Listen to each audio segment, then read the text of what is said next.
TV Gospel Brasil apresenta Vivendo com Fé. Fique conosco, vamos falar de amor.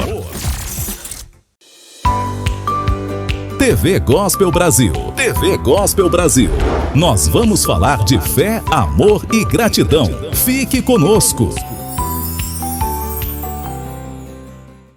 Assista agora aqui na TV Gospel Brasil mais uma mensagem impactante para a sua vida. Rádio e televisão, web, Gospel Brasil, sintonia com a verdade de Deus. Aqui nós queremos abençoar sua vida. 24 horas no ar, sintonize.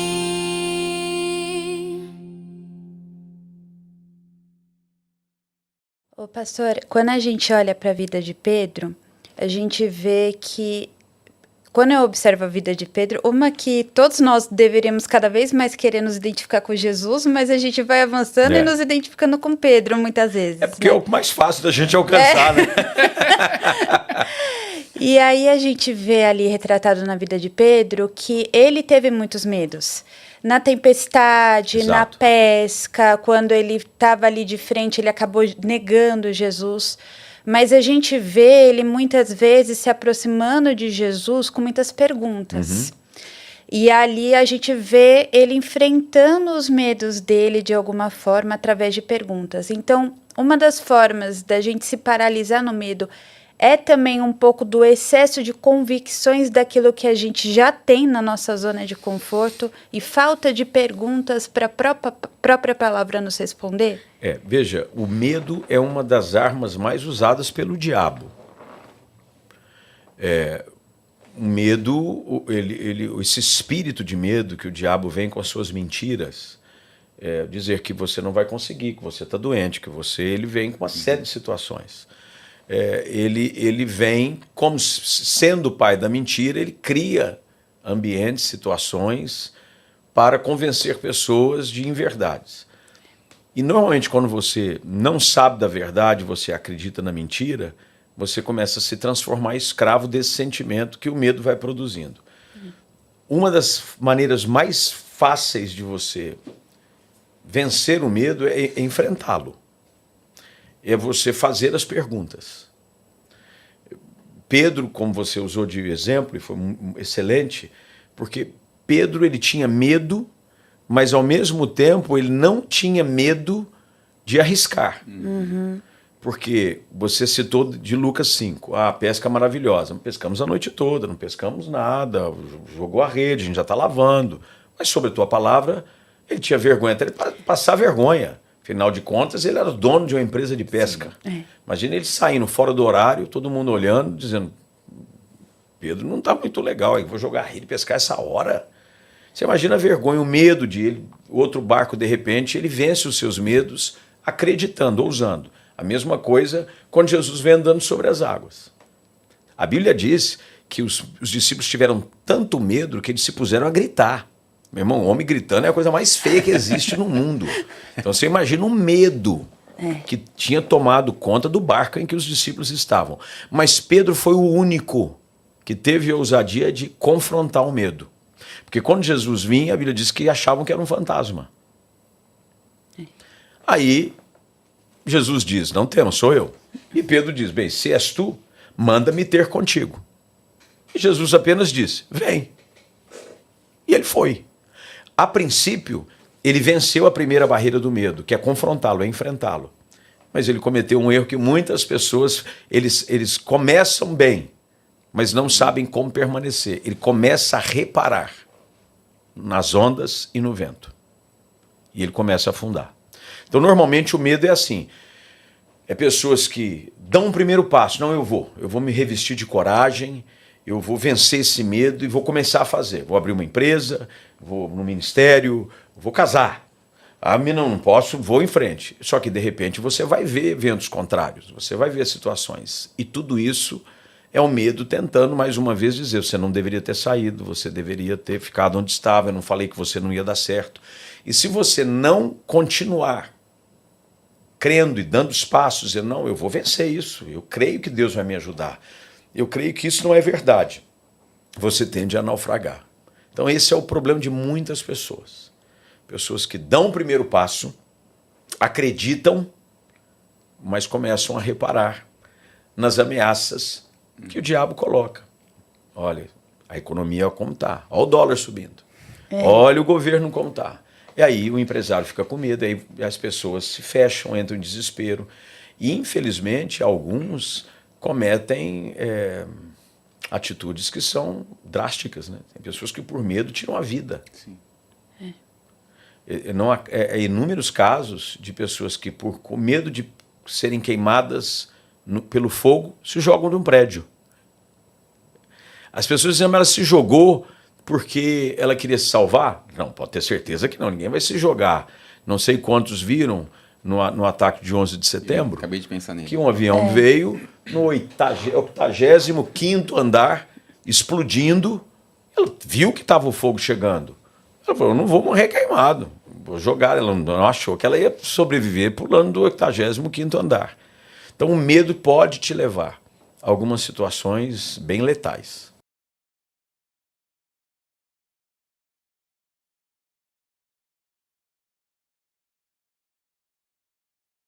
Camila, pastora, eu li aqui no livro, na sua parte, eu sei que todas poderiam responder isso, mas você escreve em específico isso. Sim. Sobre ouvir a voz de Deus. Sim. Muitas pessoas hoje se perguntam, como eu faço para ouvir a voz de Deus? Deus fala.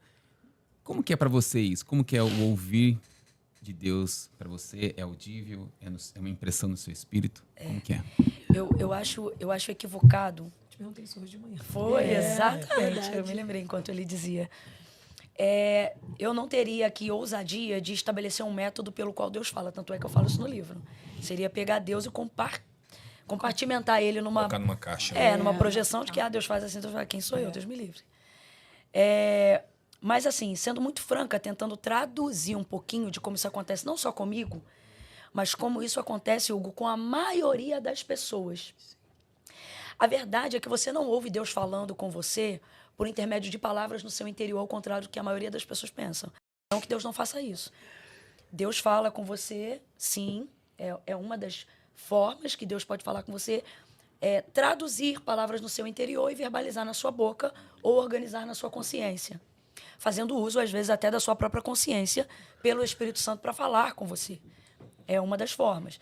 Mas a verdade é que, cotidianamente, a melhor maneira de Deus, ou a maneira mais compreendida, não é a melhor maneira de Deus, né? Parece até que eu estou tentando ensinar Deus a falar. A melhor maneira de nós, popularmente, compreendermos, a maioria das vezes, como Deus fala com a gente, é por intermédio de uma convicção. Você é tomado de uma certeza e uma voz inconfundível fala dentro de você. Sim. Agora, a maioria dos questionamentos, né?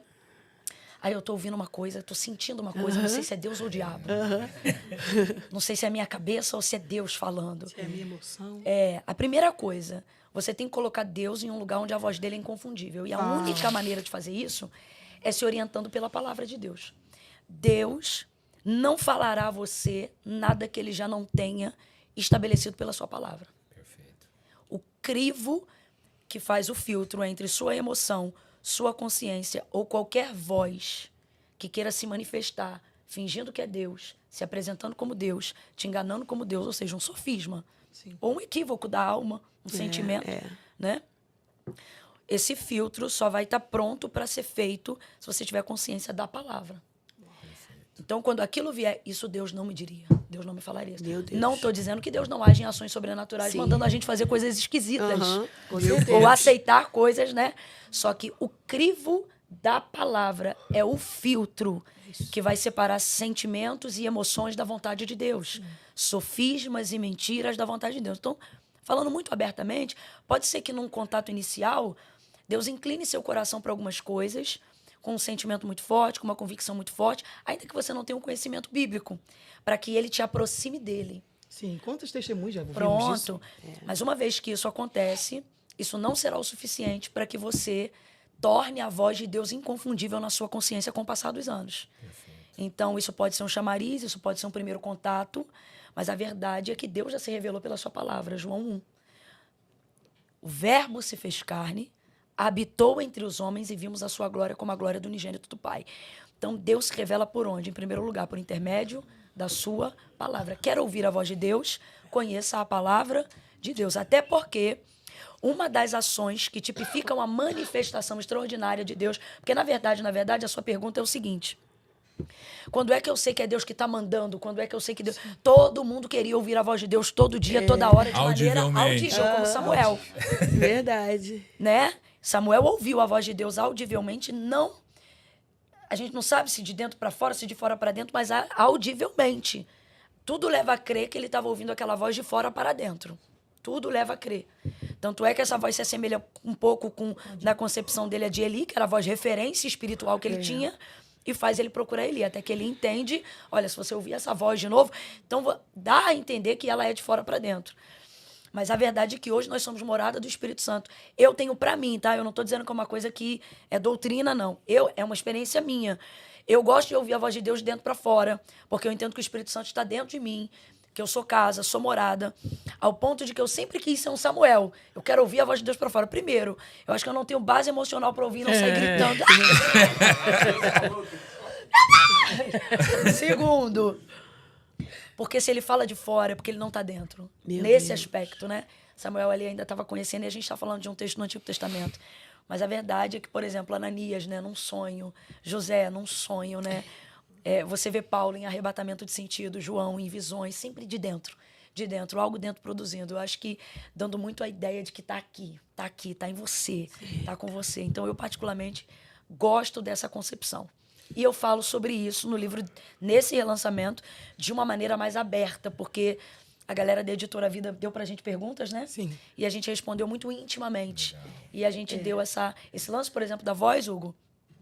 Eu comparei a vida de quem está começando a ouvir a voz de Deus como uma frequência de rádio que está num lugar onde tem muitas outras antenas de rádio pirata, que tentam se aproveitar do sinal. E aí a gente fala um pouquinho sobre isso. Sobre como que você elimina os sinais para poder ter aquela voz como uma voz que não disputa mais com outras vozes, né? É um processo. É um processo e a gente fala um pouquinho disso aqui. Eu tava pensando num personagem bíblico aqui que ele não ouvia a voz diretamente de Deus, mas ele era o homem segundo o coração de Deus, que foi Davi. Ele ouvia a voz de Deus através dos profetas, não ouvia audivelmente. Sim. Mesmo assim, ele não deixou de ser o homem segundo o coração de Deus. Gente, o livro de Esther não tem um assim, diz o Senhor. Mas a gente vê a mão invisível A de gente Deus está falando o de uma tempo geração, todo, de um em reino, tudo. de tudo. em tudo, orquestrando, cuidando.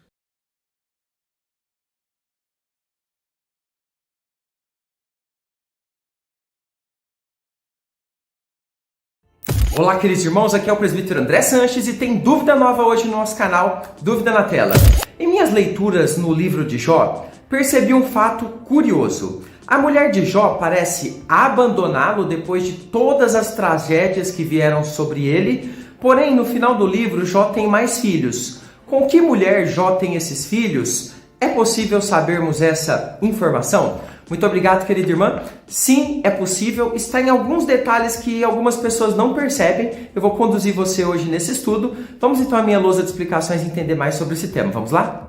Então vamos lá, texto na tela. Jó 42, versículo 12 diz o seguinte: assim abençoou o Senhor o último estado de Jó. Ou seja, depois que ele passou pela provação. O Senhor abençoou mais do que o primeiro, que já era bom, antes da provação dele.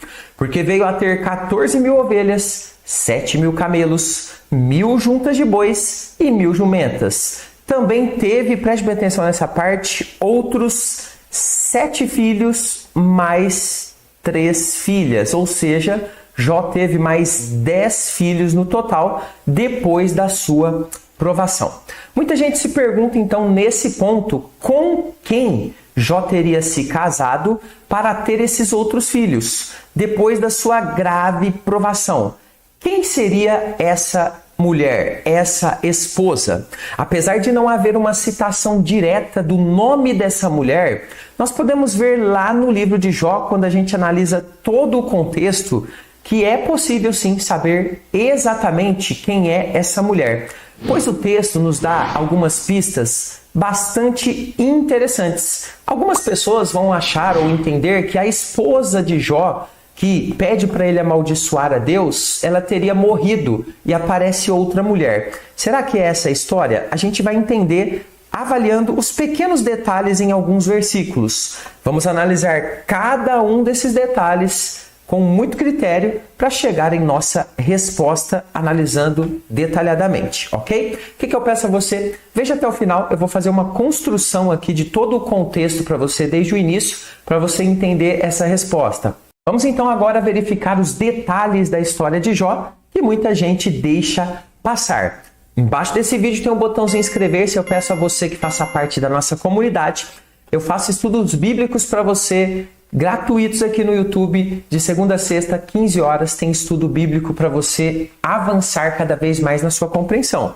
E já tem para você estudar mais de 700 vídeos aqui. Então é um canal com muita seriedade, um dos maiores canais de estudo expositivo da Bíblia aqui no YouTube, ok? Mas para você que quer ir mais profundo ainda, nós temos um curso, Conheça Sua Bíblia de Capa a Capa, que é um projeto de ajuda a missionários. Primeiro link aqui no primeiro comentário fixado.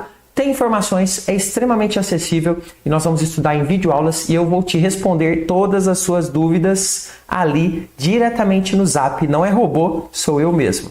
Bom, na narração ali do livro de Jó, o Jó é citado de uma forma muito elogiosa pelo Senhor Deus, que o chama de homem reto, temente a Deus e que se desviava do mal. Ou seja, olhando assim diretamente lá no versículo 1, você vê que Jó tinha um caráter assim bastante abençoado, que o Senhor ali reconhece diante da narrativa. A história mostra inicialmente que ele tinha 7 filhos e 2 filhas, portanto, 9 filhos aqui, está em Jó capítulo 1, versículo 2. Também observamos a citação da sua esposa, que estava viva à época em que a narrativa acontece, conforme está no versículo de Jó, capítulo 2, versículo 9, observe na tela. Então, sua mulher aqui tem o significado de esposa, lhe disse: ainda conservas a tua integridade? Então observe que enquanto Jó é elogiado e depois quando aparece a sua dificuldade, a esposa está ali, vivinha, interagindo com ele.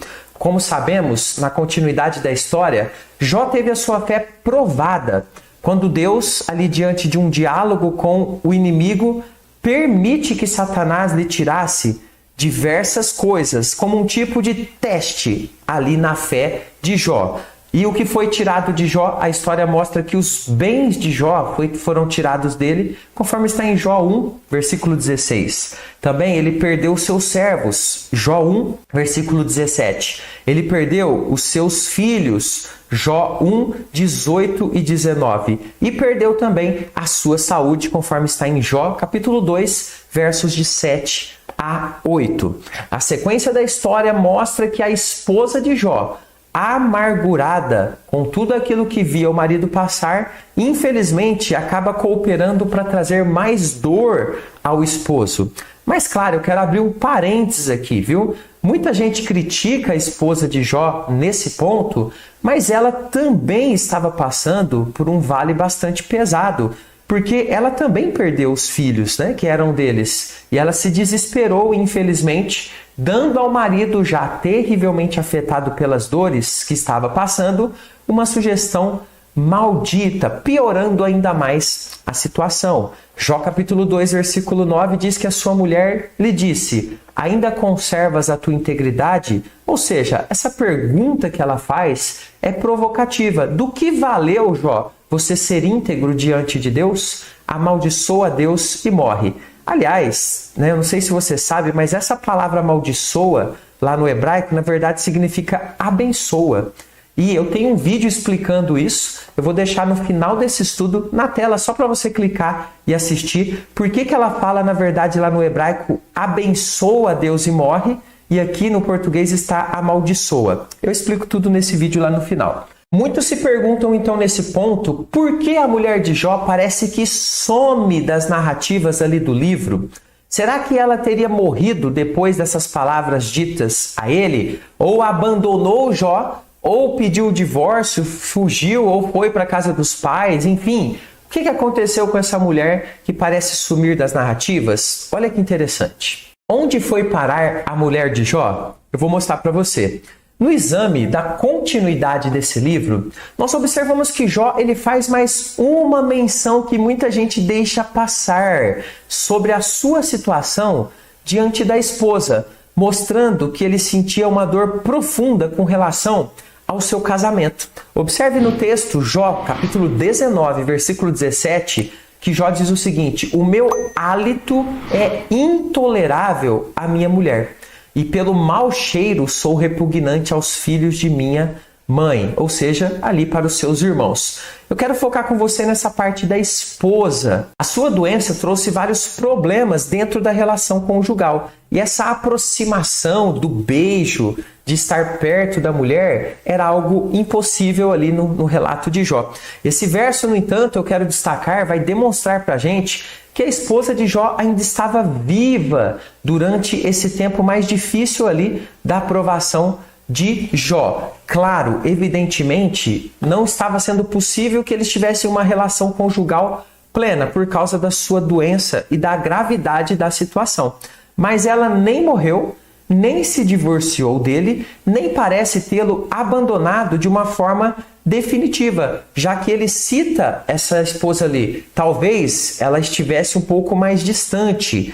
Evidentemente, o que existiu ali foi uma dificuldade imposta pela doença, pela situação, para que o casal tivesse a sua vida normal. Porém, ainda se mantém ali a aliança do casamento, como nós podemos ver nas próprias palavras de Jó, falando da sua mulher, da mesma forma que é citada lá no versículo, ou melhor, no capítulo 2. Nesse mesmo versículo, observe que até os irmãos de Jó, onde ele chama ali de filhos de minha mãe, se afastam dele, tirando dele esse contato familiar mais próximo, o que evidentemente também trouxe bastante dor. Agora vem a nossa análise final. Dentro de todo esse contexto, seria possível que Jó tenha se casado com outra mulher? Olha só, quando a Bíblia narra a restauração de Jó, mostra pra gente que houve uma restauração de toda a família de Jó e também das amizades afastadas por conta de sua doença. Observe Jó 42, versículo 11, que diz: então vieram a ele, olha só, essas pessoas foram até Jó, todos os seus irmãos e todas as suas irmãs, e todos quanto dantes o conheceram, e comeram com ele em sua casa, e se condoeram dele, foram prestar alguma solidariedade, e o consolaram de todo o mal que o Senhor lhe havia enviado. Cada um lhe deu dinheiro e um anel de ouro. Então observe que o texto vai narrando para a gente uma restauração completa do Senhor na vida de Jó, ali na sua família, através dos seus irmãos, através de amigos, conhecidos de Jó, que vão lá para conversar com ele sobre essa situação, consolar e para abençoá-lo até mesmo com presente. Na sequência, temos a restauração do quê? Do casamento. Então veja, Deus iria restaurar amigos, bens, mas não iria restaurar o casamento? Nós vamos ver na Bíblia que existe ali a restauração no que diz respeito à relação de marido e mulher. Agora, Jó não é mais repulsivo à sua mulher, ele está curado. Pelo contrário, eles restauram os laços matrimoniais de forma plena, inclusive tendo mais filhos e filhas. Jó 42, versículo 13, que diz: também teve outros 7 filhos e 3 filhas. Feitas essas observações, a meu ver, não temos elementos para incluir uma nova esposa para Jó dentro dessa narrativa. A restauração narrada parece ter ocorrido com a mesma esposa, sim, aquela que ficou abalada e que deu um mau conselho a ele, mas que depois teve ali a restauração e conseguiu ver a fé de Jó vencendo todas essas adversidades. Ela permaneceu viva, mas um pouco afastada, como nós vimos o próprio Jó falando, enquanto Jó passava por essa grave provação. Mas depois o Senhor restaura tudo e eles voltaram a ter uma vida de casal. Ah, presbítero, mas algumas pessoas dizem que Jó já deveria ser idoso quando houve essa restauração de Deus. E, consequentemente, sua esposa também. Então não poderia ter tido esses novos filhos com ela. Olha, não tem como saber a idade exata que eles tinham nessa ocasião. Evidentemente, não eram ali adolescentes e nem muito jovenzinhos. Porém, biblicamente, a julgar pelos exemplos da palavra de Deus a respeito das bênçãos do Senhor, como por exemplo no caso de Sara, que deu à luz por volta dos seus 90 anos, e Abraão ali tinha seus 100 anos, essa possibilidade não seria um problema para o Senhor, mesmo que eles fossem mais velhos. Se o Senhor determinar esta restauração, ela iria acontecer, ok? Deixo aqui no link, primeiro comentário fixado do nosso curso. Você que quer ir mais profundo, dá uma passadinha lá, é uma oportunidade de ouro para o seu crescimento. E eu vou deixar agora o vídeo que eu prometi. A mulher de Jó disse, na verdade, abençoa Deus e morre. Vou mostrar para você que no hebraico ela disse isso sim, mas eu te mostrar alguns detalhes adicionais para você entender. Está tudo aqui nesse vídeo. Até o próximo. Fica com Jesus. Da carne de Paulo. Essa eu vou revelar agora. Abra a sua Bíblia aí. Enquanto você está aí junto comigo, eu quero te agradecer por estar aqui fazendo parte desse bate-papo de hoje e agradecer também aos irmãos que estão colaborando para que essa pauta aconteça. Pegue a sua Bíblia na segunda carta de Paulo aos Coríntios. Segunda carta de Paulo aos Coríntios. Nós vamos ler um texto bíblico aqui que fala sobre o espinho na carne de Paulo, que o pastor Jonas Madureira, no seu livro Inteligência Humilhada, falou sobre uma palavrinha grega chamada infectum. Eu já vi o pastor reverendo Augusto Nicodemos falar sobre isso muito bem na Semana Teológica, aqui em Venda da Cruz, em São Gonçalo, na divisa entre São Gonçalo e Niterói, daqui pertinho do Barreto, mas ainda há coisas que estão no texto que a gente precisa observar. E o nosso irmão pede para a gente falar o que era o espinho na carne de Paulo. Abra a sua Bíblia aí, falando de Bíblia. Enquanto os irmãos pegam a sua Bíblia, segunda carta de Paulo aos Coríntios, no capítulo de número 12, eu quero agradecer mais uma vez ao irmão Eliseu Geir, ao irmão Antônio Teodoro, o irmão José Conceição, que hoje estão colaborando com a gente de forma financeira. Fizeram o Pix. Você pode também doar aqui para a gente através do nosso QR Code, que está na telinha aí da nossa chave Pix, que é doarparafb@gmail.com. Nós temos alguns projetos para colocar aqui no nosso canal, algumas coisas para a gente poder... Porque isso aqui me gera um custo. Nós não estamos aqui solicitando uma oferta para revelar. Não, eu vou orar por você e eu vou revelar. Não, mano, a gente não faz isso aqui, não. A gente não inventa, a gente não constrói nada que Deus não mande a gente fazer. Se Deus falar, amém. Se Deus não falar, eu vou ficar quietinho na minha. Eu só quero agradecer a generosidade dos meus irmãos. Você pode fazer como eles. Você pode apontar aqui para a tela da sua televisão aí na sua casa e você escanear o QR Code ou usar a nossa chave Pix, doar para fb@gmail.com e doar uma colaboração para nós aqui, para mantermos a nossa programação no ar. Muito obrigado, sejam muito bem-vindos os que estão chegando agora. Qual era o espinho na carne de Paulo? Pegue a sua Bíblia aí, meu irmão, minha irmã. Segunda carta de Paulo aos Coríntios, capítulo de número 12, a visão de Paulo. É em verdade que não convém gloriar-me, mas passarei as visões e revelações do Senhor. Verso 2, conheço um homem em Cristo, que há 14 anos, se no corpo não sei, se fora do corpo não sei, Deus o sabe, foi arrebatado ao terceiro céu.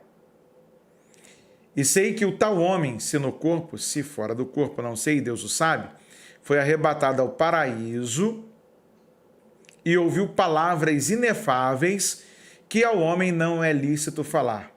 De alguém assim me gloriarei eu, mas de mim mesmo não me gloriarei, senão nas minhas fraquezas.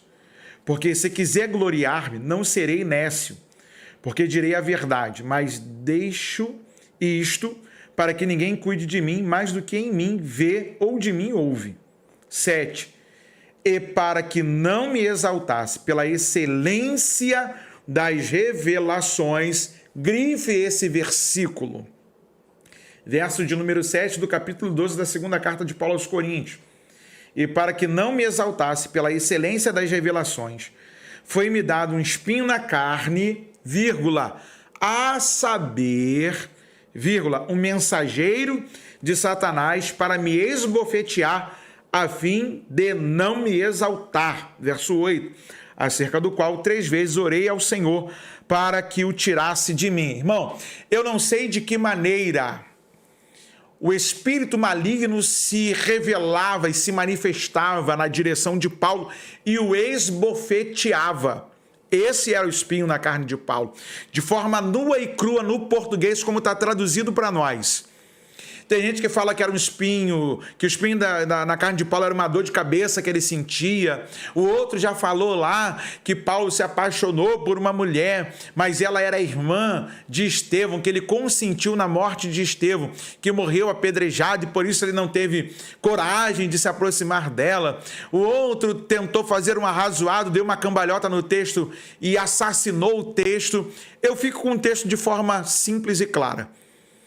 Nós não podemos falar daquilo que a Bíblia não está falando. O que a Bíblia está falando é que um mensageiro de Satanás se apresentava para ele e o esbofeteava a fim de que ele não se gloriasse. Ou seja, algo funcionava na vida de Paulo como um freio para que ele não quisesse se colocar como maior que o outrem. Algo se apresentava para Paulo para ele não se achar melhor do que outro e isso o afligia. E o diabo, irmão, tem muitas formas de se manifestar. Ele não precisa entrar no corpo da pessoa. Ele pode se apresentar de muitas formas e de muitas maneiras. E o mais detalhado da história é que até o diabo funciona com um fim e com um propósito. Pastor Paulo, vê o que você vai falar para não soar como som de heresia. Sim, esse espinho na carne foi posto pelo próprio Deus para que Paulo não se exaltasse. Ora, você já leu Mateus capítulo de número 4? E foi Jesus conduzido pelo Espírito ao deserto. Para quê? Para ser tentado pelo diabo. Está na Bíblia, irmão. São textos que são complexos. Pedro já dizia que Paulo foi levantado para assuntos tão complexos. E eu quero agradecer ao irmão Gilson Araújo, que tem o mesmo sobrenome que o meu, né, que enviou a pergunta aí. Qual era o espinho na carne de Paulo? O mensageiro de Satanás que se apresentava para ele não se exaltar. Ele viu e ouviu coisas inefáveis que ao homem não era lícito falar, e por essa igreja ser uma igreja tão resistente ao seu apostolado, ele tenta falar dele mesmo dentro de uma linguagem como se fosse uma outra pessoa. Eu cheguei a ouvir uma vez o pastor Gilmar Santos dizer que Paulo aqui foi um falso humilde. Não, Paulo não foi um falso humilde. Paulo estava contando aquilo que lhe permitido. E Paulo, para não causar um escândalo maior na igreja, ele vai contando conforme ela suporta ouvi-lo. Veja, porque essa igreja, a primeira carta que ele enviou para ela, eles sumiram com essa carta. Eles têm resistência ao apostolado de Paulo. Aí Paulo tem que fazer uma defesa do seu apostolado e dizer que tem um espinho na carne, que era um mensageiro de Satanás que o esbofeteava. Está no texto. Está aí.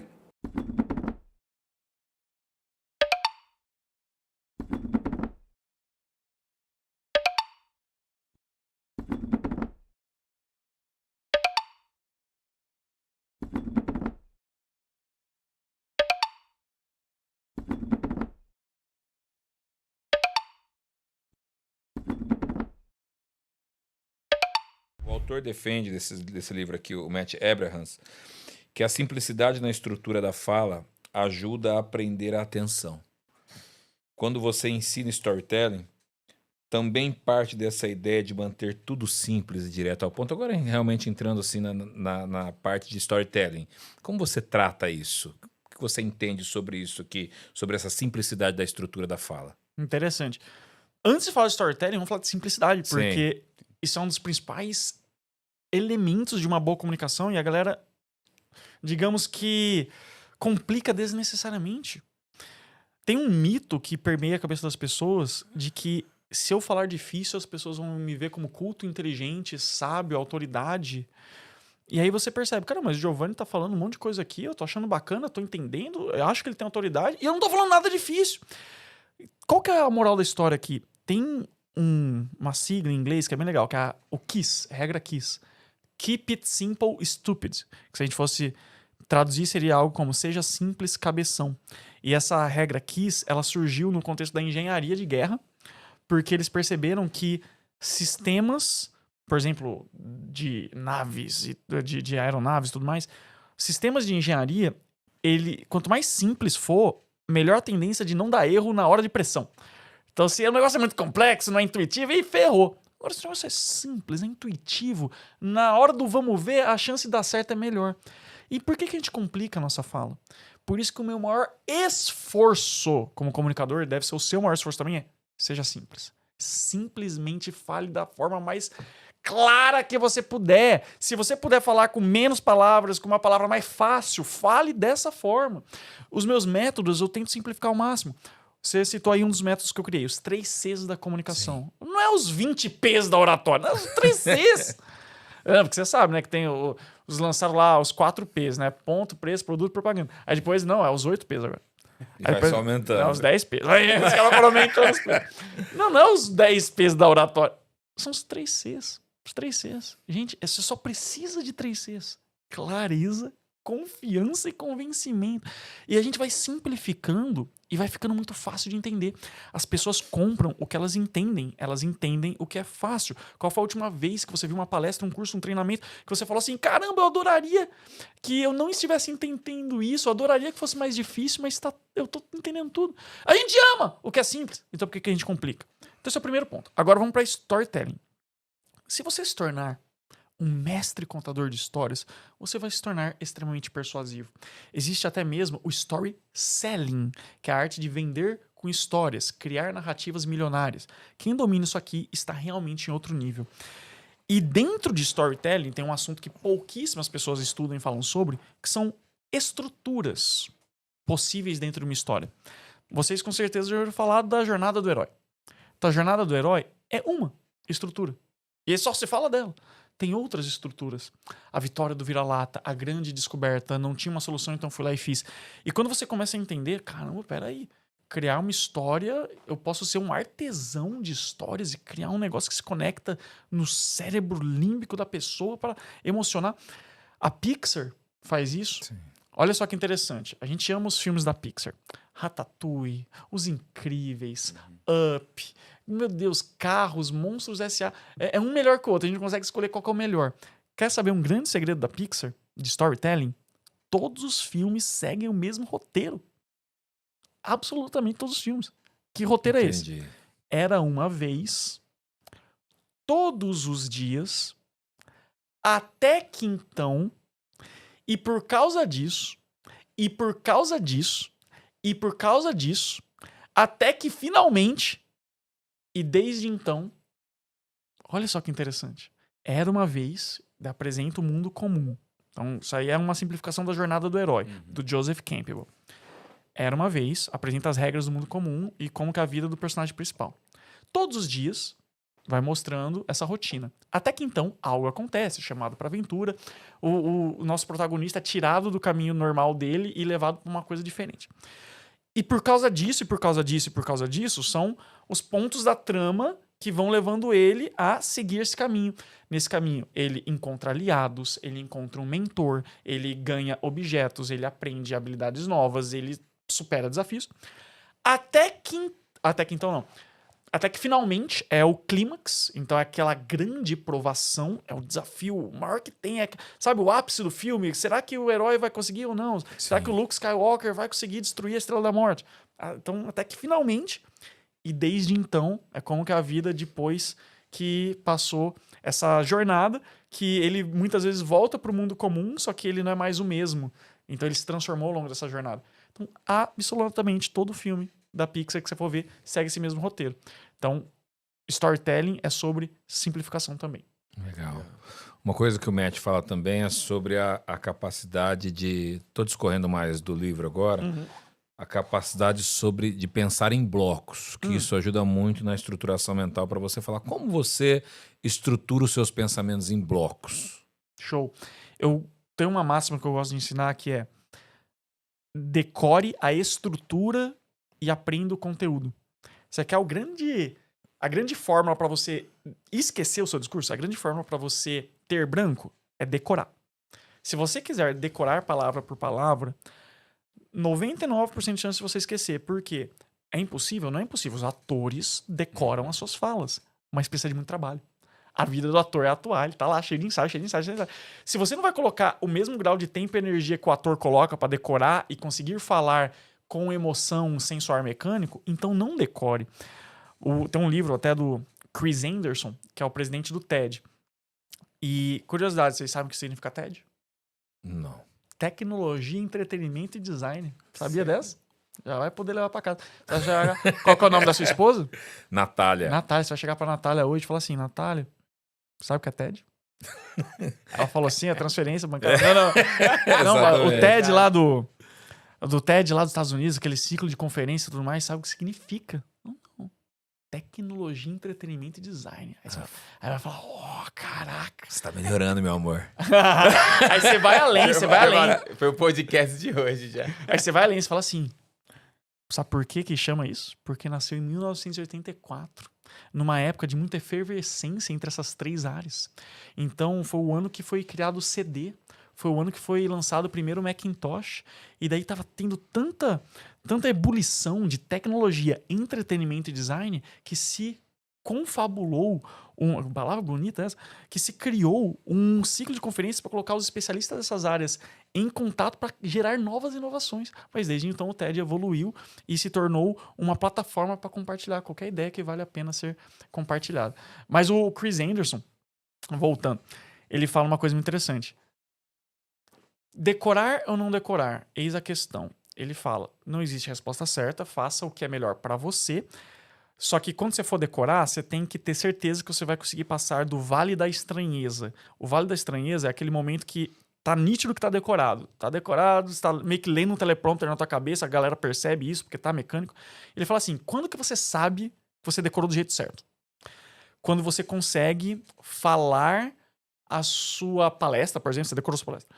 Falar a sua palestra lavando louça e você falando ela na velocidade 2 com a TV alta ligada. Então você tá lavando louça, fazendo uma atividade. A TV alta ligada, é uma distração. E você consegue falar na velocidade 2, ou seja, mais rápido do que é a velocidade normal. Então quando você for falar na hora, você vai conseguir trazer emoção e tudo aquilo. Só que isso é difícil, isso demanda trabalho. Qual que é o jeito mais simples e fácil de fazer? Gente, decora a estrutura e aprende o conteúdo. Eu palestro sem slides.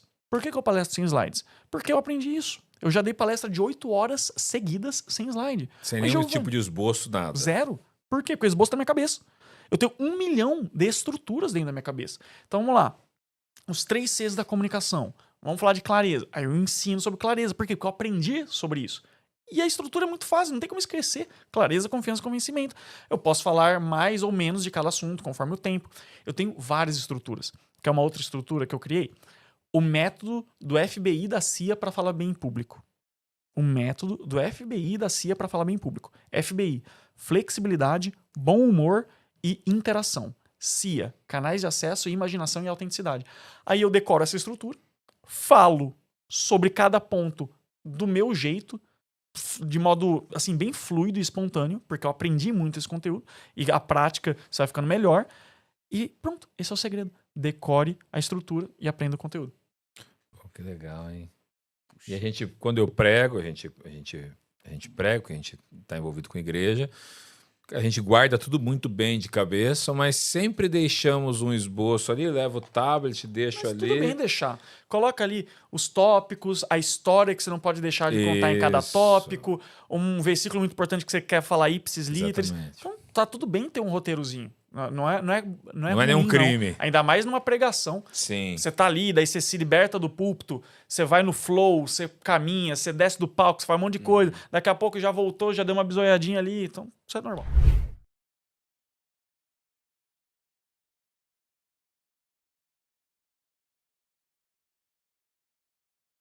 Pastor, pergunta mais para pastoral mesmo, orientação de uma ovelha. O rapaz lá é novo convertido. Então ele tá com aquela fé dele bombando, né? Fé de Hebreus 1. E como não? E ele, uma ocasião lá, pastor, eu tô com fé que isso vai acontecer. E o pastor, já com a sua experiência de muitos anos de ministério, vai dar uma orientação para ele, colocando na balança para ele não deixar, para a fé dele não morrer, mas também não deixar ele super otimista. Como orientar a pessoa nesse ponto, pastor? Tipo assim, amigo, olha, não é bem assim, vai com calma, mas também não deixar a fé dele ser minada ali. Se eu entendi a sua pergunta, você está falando de um crente novo que viaja na maionese, né? Assim, ele... A fé dele pode dar certo, mas também tem que tomar cuidado se não der certo, ele sai do evangelho. Você está falando de uma... ele pegou a ideia de que Deus tem algo para ele e ele está presumindo em cima disso. Exato. Isso. Certo? Acontece muito, crentes novos fazem isso, né? E daí eles falam, em nome de Jesus eu vou fazer isso. Uma coisa Tudo assim, posso naquele que me fortalece. Então, aí nós estamos saindo da fé salvífica para a fé prática do dia a dia, né? Onde a pessoa precisa ser aconselhado, orientado. Então, um camarada como esse, eu diria para ele, olha, toma cuidado com ilusões espirituais, né? Se for de Deus, vai dar certo. Mas eu já vi vários casos onde a pessoa assume que Deus falou com ele e tudo mais, e depois não dá certo. Daí vem a desilusão. Frustração. Né? Vem a frustração. Então, cuidado em presumir que Deus falou com você. A gente vive pela fé, a gente não vive pelo que vê, pelo que... A gente vai levando e vai, cada passo que dá, Deus vai mostrando, vai direcionando, vai abrindo pouco a pouco, vai dando evidências daquilo que Ele quer para nós, né? E cuidado com isso. Deus falou comigo e vai ser isso, né? E eu já vi muitos jovens cair do cavalo quanto a casar-se com alguém. Não, aquela moça, Deus falou comigo, ela é a mulher da minha vida. E até começa um namoro, mas a moça acaba saindo fora. E vem aquela desilusão, e a pessoa fica revoltada com Deus. Porque se Deus falou... É que mora o perigo. Ele mentiu para mim, ele me enganou, ele me iludiu, ele brincou com os meus sentimentos, né? Então, eu acho que isso aí entra bem naquele negócio da tentação de Jesus, lá quando ele fala, não tentarás ao Senhor teu Deus, né? Se atira aqui de cima que ele te ama, ele vai te proteger, ele vai... Não vou fazer isso, né? Não vou me atirar, eu vou me submeter a Deus com paciência, com humildade. E eu tenho um sermão que eu prego quando Davi quer construir a casa para Deus e Deus fala para ele não, né? Deus fala para ele não, você não vai construir a casa para mim. Através do profeta ele fala, foi bom, até achei legal que você teve essa intenção. A ideia foi boa. A ideia foi boa, né? Então essa mensagem tem alguns pontos interessantes que eu uso muito no dia a dia, que nem toda boa ideia, esse é o primeiro axioma, né? Nem toda boa ideia é uma ideia de acordo com a vontade de Deus. Eu quero muito casar com a fulana, fazer ela feliz, e ela é missionária, eu vou ajudar ela a ser missionária também, não sei o que tem. Na verdade, você está querendo, você está apaixonado, né? E você até tenta negociar com Deus, né? Você tenta negociar com Deus para Ele abençoar realmente a sua vontade, né? E fazer a sua vontade. E nem toda boa ideia é uma ideia de acordo com a vontade de Deus, né? Tem muitas vezes que na igreja acontece muito, gente vindo e...